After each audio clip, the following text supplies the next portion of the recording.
Hello बच्चों, in previous lecture we have to learn how to find the composition of a two functions. Today we have to solve some property related to composition of a two functions, and we have also learned today that how to find the inverse of any functions. Before it, first of all we have to recall our previous lecture. In previous lecture what we have to tell you, if f and g are two functions, then composition of a two function is also a functions. Let us suppose that f such that a maps to b is a function, g such that b maps to c is a function, then composition of f and g is denoted by g operation f such that a tends to c, and g operation f is equal to g of x, x belong to a. इससे क्या सीखा आपने? एक चीज़ ध्यान रखना है कि जब भी आप ऐसे लिखते हो ना तो दिस इज द डोमेन, तो जब जी ऑपरेशन आप लिखेंगे तो डोमेन बाद वाले फंक्शन का लिया जाता है, ये ध्यान दीजिएगा आप खाली अपना, ओके। और ये जी ऑपरेशन एफ कब एग्जिस्ट करता है, ये चीज़ आपको आनी चाहिए। जी ऑपरेशन एफ एग्जिस्ट तभी करेगा कि जब रेंज ऑफ एफ जो होता है, range of F is a subset or equal to domain of G होता है, ओके। और इसी तरह से अगर हम f ऑपरेशन g की बात करेंगे, एग्जिस्ट करेगा, ये कब एग्जिस्ट करता है कि जब अगर हम f ऑपरेशन g की बात करते हैं तो ये ध्यान रखिएगा कि range of g is subset or equal to domain of f होगा। अगर हमारा ऐसा है तो उस सिचुएशन में f ऑपरेशन g और g ऑपरेशन f एग्जिस्ट करता है। फिर मैंने और बताया था उस दिन आपको कि f operation g operation f हमेशा कम्यूटेटिव नहीं होता है, कभी कभी g ऑपरेशन f बराबर f ऑपरेशन g बराबर कम्यूटेटिव होता है, तो उस केस में है, ठीक है। आज हम लोग उसी को डिस्कस करने वाले हैं। उससे पहले ज़रा सा हम लोग छोटे छोटे एक आध क्वेश्चन में मैंने आपको बताया था, एक एग्जांपल बताया था कि अगर f फंक्शन था g फंक्शन था तो f ऑपरेशन g बराबर g ऑपरेशन f बराबर आइडेंटिटी फंक्शन आता था, तो एक फंक्शन दूसरे का इन्वर्स होता है। आ जाइए कुछ और देखते हैं हम लोग, ठीक है। जैसे देखिए आपकी बुक में ये एग्जाम्पल है, लेकिन आप इसको एग्जाम्पल मत करिएगा, you have to treat this as a theorem. उस थ्योरम में ध्यान ये रखना है कि क्वेश्चन क्या कह रहा है कि अगर f और g कोई 1-1 फंक्शन होता है तो g ऑपरेशन f भी एक 1-1 फंक्शन होता है। इसके बाद एक चीज़ और हम लोग प्रूव करेंगे कि अगर g ऑपरेशन f 1-1 होता है तो it is not necessary that f and g both are 1-1, but ये theorem as a theorem you have to learn it. If f and g are 1-1 function then g operation f is also a 1-1 function. Now we have to prove this one. आप इसको कैसे prove करोगे, इसका solution कैसे निकालोगे? अगर solution में निकालना है तो करना क्या, अब ये बताइए मुझे। Our aim is to find that g operation f is 1-1। तो आपने 1-1 के लिए क्या प्रूफ किया था कि 1-1 का ये तरीका होता था कि अगर डोमेन से कोई दो अलग अलग एलिमेंट ले और उनकी को डोमेन में अलग अलग इमेज बने तो हम कहते थे कि फंक्शन 1-1। तो बस हमें क्या करना, डोमेन इसका ये है, तो हम क्या करेंगे जब प्रूफ करना होगा तो let x1, x2 belong to a such that simple ऐसे g operation f x1 is equal to g operation f x2 according to definition of a operation of f। जैसे ही आपका o हटता है तो हम इसको ऐसे लिखते थे। आई थिंक यहाँ तक कोई डाउट नहीं आपको। फिर आपने वहाँ पे पढ़ा था, याद करिए ऐसे कि अगर हमारा fx1 is equal to fx2 हमारा 1-1 होता था तो is imply that x1 is equal to x2 होता था। तो यहाँ पे g हमारा 1-1 है, तो जो वर्क वहाँ पे x1 का है वो यहाँ पे है, तो इज इम्प्लाई दैट हम क्या करेंगे, इसको लिख देंगे fx1 is equal to fx2। Reason क्या है, आप सीधे लिखेंगे कि g इज 1-1 फंक्शन, क्योंकि g हमारा 1-1 फंक्शन है। अगर g 1-1 फंक्शन है, इसके बाद fx1 is equal to fx2, फिर हमने कहा कि अगर हमारा f 1-1 फंक्शन होगा तो fx1 is equal to fx2 is imply that x1 is equal to x2। तो हम क्या करेंगे, in place of this one x1 is equal to x2 write कर देंगे। तो इससे क्या पता चला, बस सिंपल लिखना है आपको कि 10 g operation f x1 is equal to g operation f x2 is imply that x1 is equal to x2 for all x1 comma x2 belong to A. Therefore is imply that g operation f is 1 function. Okay, अब मैं आपको एक example इसी पे बताने वाला हूँ कि अगर g ऑपरेशन 1 है तो कोई ज़रूर नहीं है कि f और g दोनों 1 होगा. ओके, जैसे ये देखिए, मैंने अभी क्या कहा है कि अगर कोई फंक्शन f और g 1 होता है तो g ऑपरेशन f हमारा 1 होता है. बट कन्वर्स मतलब ये कि अगर g ऑपरेशन f हमारा 1 फंक्शन है तो क्या f और g दोनों 1 होगा. तो एक छोटा सा एग्जांपल आपके एनसीईआरटी में दे रखा है. ये है फंक्शन f डोमेन 1 2 3 4, को डोमेन 1 2 3 4 5 6 और f x is equal to for all x, मतलब सभी के लिए ले लेना था हम लोग को. इसके बाद अगर आप इसको देखो जी, तो यहाँ पे देख रहे हो आप एफ हमारा एफ तो 1 है, एफ हमारा 1 है. क्यों 1 है, ध्यान से देखिए.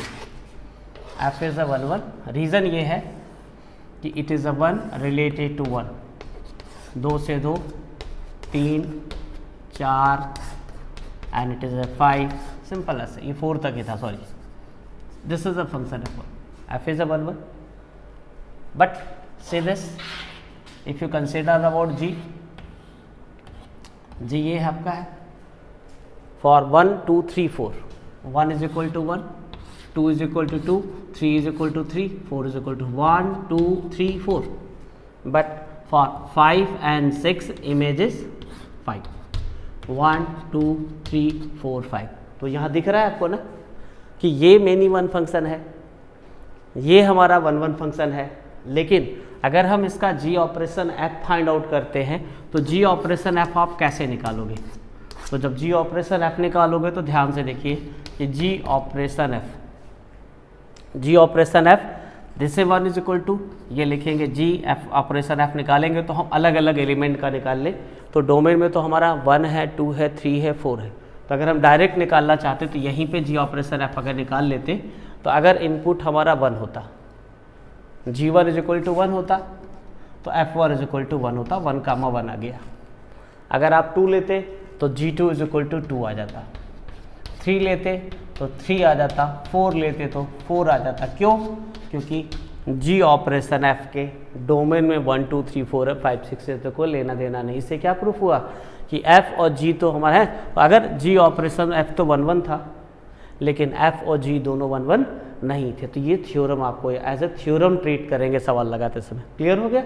चलिए नेक्स्ट थ्योरम पढ़ते हैं. इसके बाद हमें थ्योरम बताना है कि अगर f और g ऑन टू होता है तो g operation f onto होता है. Okay next. ठीक, आइए देखा जाए कि जैसे मान लो थ्योरम, इसको भी हम एज ए थ्योरम में ट्रीट करेंगे. ये एग्जाम्पल है but we have to treat this as a theorem. यह है क्या आपका क्वेश्चन कह रहा है कि अगर f और g हमारा ऑन टू फंक्शन है तो g ऑपरेशन f भी हमारा ऑन टू होता है. तो ऑन टू के लिए आपने क्या सीखा था कि ऑन टू के लिए होता क्या है कि इस g ऑपरेशन f के को डोमेन के हर एलिमेंट की प्री इमेज डोमेन में बननी चाहिए अंडर दैट फंक्शन. तो आप इसको कैसे लिखोगे, how do you write this one, main चीज़ ये लिखना है हम लोग को. तो आइए देखा जाए. जैसे अगर आप इसका सॉल्यूशन करते हो या इसका प्रूफ करते हो तो आप कैसे लिखोगे. देखो आप क्या करो, सबसे पहले आप एक काम करिए कि ऐसे आप एरो डायग्राम बना लीजिए. This is f, it is a g and this is a g operation f. अगर हम यहाँ पे x इनपुट लेते तो मान लीजिए कि y बराबर एफ एक्स इसका आउटपुट हो जाता और g का इनपुट y होगा. तो इसको अगर हम लोग लिखते तो यहाँ पे लिखते जी वाई या जी एफ एक्स लिख दीजिए, जो इच्छा करे आपकी. इसको जी एफ एक्स लिख देते हम लोग, ऐसे जी वाई लिख दें ऐसे, या हम इसी चीज़ को जी एफ एक्स लिख देते हैं. अब लिखेंगे कैसे वो चीज़ सीखना है. तो आप क्या करोगे कि जी ऑपरेशन एफ का कोडोमेन सी है तो अगर आप इसके कोडोमेन में से कोई भी एक आर्बिट्रेरी एलिमेंट लोगे, तो होगा क्या कि उसकी प्री इमेज पहले इसमें बनेगी, फिर आपके इसमें बनेगी, क्योंकि एफ और जी दोनों हमारा ऑन टू फंक्शन है। तो सिर्फ हमें लिखना सीखना है बेटा, कैसे लिखा जाता है आइए दिखाते हैं। आप लिखोगे कैसे, सिंपली ऐसे क्या करिएगा कि let z belong to C, C मतलब codomain of a g operation f, let z belong to C, ठीक है। तो आप लिखोगे since g is on to function, g is on to function. तो अगर ऑन टू फंक्शन होगा तो क्या होगा, व्हाट हैपन, अगर g हमारा ऑन टू फंक्शन है तो पता क्या होगा, देयर एग्जिस्ट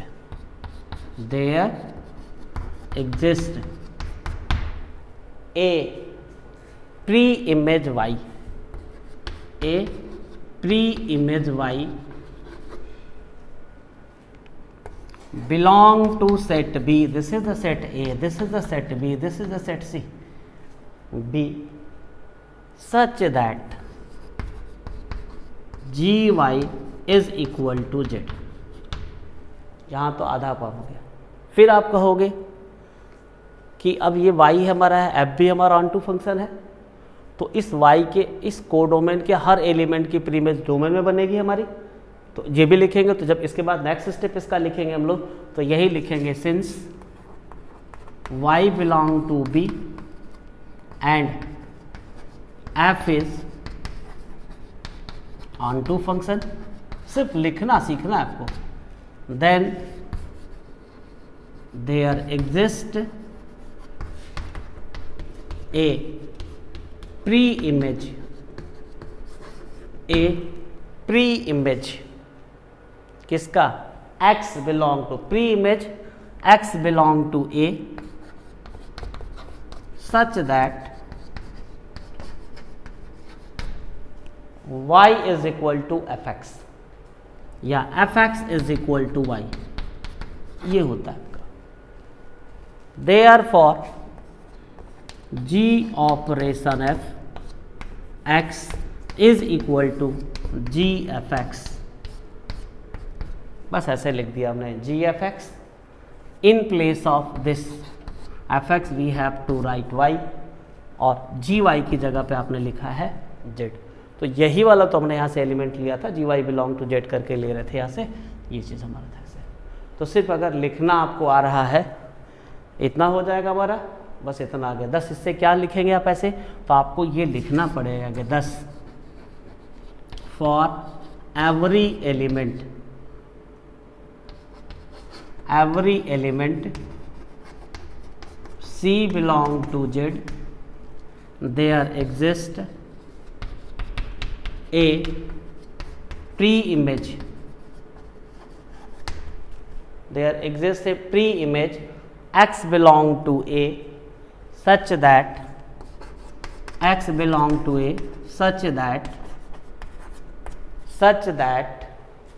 g operation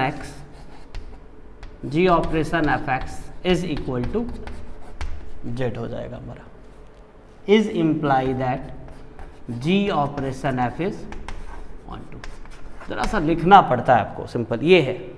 इसी तरह से आप कोई एग्जांपल ले लोगे तो ये चीज़ आ गई, बस ये है। तो हमने क्या बताया आपको, ये याद रखना है ऑब्जेक्टिव क्वेश्चन लगाते समय कि अगर f और g ऑन टू होते हैं तो g operation f onto होता है, और it is not necessary that f operation g operation f onto है तो f और g दोनों ऑन टू होंगे। ओके, आइए नेक्स्ट देखते हैं। देखिए जैसे मैंने भी आपको क्या बताया कि अगर f और g हमारा, हमने क्या बताया था कि अभी f और g अगर ऑन टू है तो g ऑपरेशन f भी ऑन टू होता है, but it's converse is not true, जरूरी नहीं कि होगा। जैसे फॉर एग्जांपल मैं यही बताना चाह रहा कि छोटा सा एग्जांपल हमने लिया कि मान लीजिए एक फंक्शन हमारा f है, एक g है, f 1 2 3 4 ऐसे आ गया। तो एक चीज़ देख रहे हो, f इज़ ये कैसा हमारा, ये हमारा इनटू फंक्शन है, because all the element of a codomain has not their pre image. ये हमारा ऑन टू फंक्शन है, साफ साफ नज़र आ रहा है कि ये तो ऑन टू है, ये ऑन टू नहीं है, लेकिन जी ऑपरेशन एफ हमारा होगा, तो जी ऑपरेशन एफ एफ का फंक्शन, जी ऑपरेशन एफ एफ का डोमेन 1 2 3 4 होगा। तो जब आप 1 पे 2 पे 3 पे 4 पे निकालोगे तो 1 पे आपका 1 आएगा, 2 पे 2 आएगा, 3 पे 3 आएगा, 4 पे 4 आएगा। इससे क्या पता चलेगा कि को डोमेन के हर एलिमेंट 1 2 3 किसके, जी ऑपरेशन एफ के को डोमेन के हर एलिमेंट की प्री इमेज डोमेन में बन रही है। तो इससे क्या प्रूफ होता है कि यहाँ पे यही प्रूफ होता है हमारा कि g operation f is on but f is minimum मिनिमम फंक्शन, ये हमारा sorry f is into function हमारा। तो ये थ्योरम प्रूफ हो गई। ओके, आइए कुछ और देखते हैं हम लोग। अब इसके बाद हम लोग इन्वर्स के डेफिनेशन को डिफाइन करेंगे कि आखिर इन्वर्स होता क्या है, फिर क्वेश्चन सॉल्व करते हैं। ओके, तो बेटा अब हम लोग इन्वर्स फंक्शन को डिफाइन करेंगे। तो define the function inverse of any functions, हमें दो चीज़ों की ज़रूरत पड़ती है। ऐसे तो आप ऑलरेडी वो सब चीज़ें जान रहे हो। एक तरीका तो होता है कि कंपोजिशन के थ्रू हम लोग इन्वर्स दिखाएंगे, और दूसरा तरीका होता है 1 1 ऑन टू। अगर कोई फंक्शन है तो ऑब्वियसली वो इन्वर्स होगा। जो डिफिनेशन होती है इन्वर्स की, होता है क्या कि वही लिखेंगे कि a function F such that x tends to y is said to be invertible if there exists a function g such that y tends to x, g operation f x is equal to identity x and f operation g is equal to identity in y होता है हमारा। ये ध्यान रखिए, identity function इन y, तो the function g is called inverse of f and it is denoted by f inverse। एक तरीका तो ये है। तो कुल मिला जुला के आपको जानना ये है कि जब भी कोई फंक्शन इन्वर्स होगा तो इन्वर्स निकालने के कई मेथड सीखेंगे। अगर f ऑपरेशन g बराबर g ऑपरेशन f बराबर आइडेंटिटी फंक्शन आता है तो एक फंक्शन दूसरे का इन्वर्स होता है। आप f is A inverse of g या g इज ए इन्वर्स, उससे कोई फ़र्क नहीं पड़ता, एक फंक्शन दूसरे का इन्वर्स होता है। और दूसरा तरीका क्या है कि अगर आपने किसी फंक्शन को 1 1 ऑन टू दिखा दिया है तब भी वो इन्वर्टेबल होता है। तो एक क्वेश्चन आपका बोर्ड में लगभग इसी से फिक्स होता है कि कोई फंक्शन दे देगा और आपसे कहेगा कि find the inverse of a given function. तो आइए हम लोग कुछ क्वेश्चन सॉल्व करते हैं। ओके,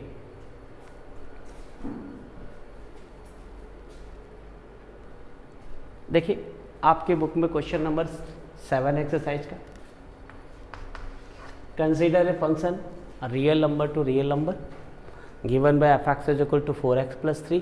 कह रहा है कि so that f is a invertible find the inverse of f. तो मैंने क्या बताया है, आपके पास दो मेथड है to prove the given function is a invert. एक तो आप इसको 1 1 ऑन टू दिखा सकते हो, तो 1 1 ऑन टू के आपने क्वेश्चन कई लगाए हैं। आज हम लोग इसको कंपोजिशन के थ्रू करते हैं। तो कंपोजिशन के थ्रू आप इसको कैसे करोगे, आइए दिखाते हैं आपको कि how to find the inverse of this function. ठीक है, तो आइए देखा जाए। जैसे आपको उसका सोल्यूशन निकालना है, आप क्या करेंगे, let y belong to codomain such that, मैं यहीं पे कुल करना शुरू कर दे रहा हूँ, सच दैट हमने क्या किया कि y is equal to f x लिख दिया।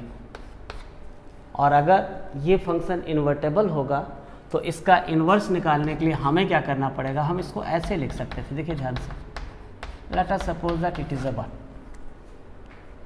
इसके बाद देखिए solve it for x, putting the value of f x is this one 4x + 3। Solve it for x, इसको x के लिए सॉल्व करते हैं हम, तो 4x इज इक्वल टू हो जाएगा y - 3। तो x is equal to y - 3/4 by closure property of real number. ध्यान से देखो, y is any real number, तो y - 3/4 is also a real number. इसका मतलब x is a always real number for each y belong to r। यही चीज़ लिखना हम लोग को। जब ये x is equal to y - 3/4 हो गया, हम इसको 1 1 ऑन टू नहीं दिखाने जा रहे हैं। इतना लिखने के बाद हम क्या करेंगे, सीधे सीधे लेट अस डिफाइन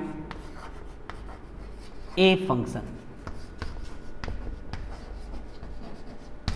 क्या लिखेंगे, बस ध्यान से लिखना है। इसको हमने 2 बना लिया। Let us define a function, बस इसको लिख लेंगे gy g such that real number to real number given by gy is equal to y minus 3/4। अब हम क्या करेंगे, एक्चुअली हमने आपसे कहा था कि दो मेथड होता है, कि अभी हमने बताया कि अगर f ऑपरेशन g बराबर g operation f identity function होता है तो वो इन्वर्टेबल होता है। तो यहाँ पे हम लोग क्या करेंगे, ये अब इतना हो गया ना, सबसे पहले हम लोग g ऑपरेशन f को निकालेंगे। तो g ऑपरेशन f, तो g ऑपरेशन f इन वेरिएबल x है, तो हमने इसको ऐसे लिख दिया, is equal to g f x, और according to definition of in place of f x we have to write 4x + 3। इसके बाद आपका फंक्शन ये है g y, this g y is equal to y minus 3/4। तो when we replace this y by 4x + 3, तो in each y we have to write 4x + 3। आप जैसे लिखोगे तो ये आपको मिल जाएगा 4x + 3 minus 3/4 is equal to x मिलेगा, और this is a identity in variable x आ गया। कोई दिक्कत? अगेन हम f ऑपरेशन g की बात करते हैं। जब f ऑपरेशन g निकालोगे तो f ऑपरेशन g में आपने वेरिएबल जनरली y में लिया तो y ले लीजिए, जो भी उससे कोई फर्क नहीं पड़ता। This one is equal to f g x, this is a g y, according to in place of gy we have to write y minus 3/4, but we see that our function is this one, this is fx, ये आपका fx है। तो आप क्या करोगे, जब इस x की जगह पे y माइनस 3/4 लिखोगे तो कितना हो जाएगा, तो जब x की जगह लिखेंगे तो 4 लिखेंगे, this is a y minus 3/4 plus 3, this cancel out by this one is equal to y, this is identity in y आ गया। तो हमने क्या देखा, thus हमने ये देखा कि thus g operation f is equal to identity in variable x, और f operation g is equal to identity function in variable y। So f is invertible, ये हमारा इनवर्टेबल है, and the value of f inverse is nothing but this is a g y. यही हमारी f inverse की value आती है, वही हमारी जी वाई के बराबर होती है। तो f इनवर्स की वैल्यू निकालेंगे तो आप इसको लिख सकते हो g y is equal to y minus 3/4, और वेरिएबल को आप रिप्लेस करेंगे तो आप इसका फंक्शन, तो हर एक तरीका ये होता है। बस एक चीज़ ध्यान रखना कि कोई फंक्शन दिया रहेगा, आप उसको y बराबर करके x के लिए सॉल्व करोगे। अगर f ऑपरेशन g बराबर g ऑपरेशन बराबर आइडेंटिटी आता है तभी एक फंक्शन दूसरे का इन्वर्स होता है, अदरवाइज वो इनवर्टेबल नहीं। अगर नहीं होगा तो आइडेंटिटी फंक्शन हमारा नहीं आएगा। ओके।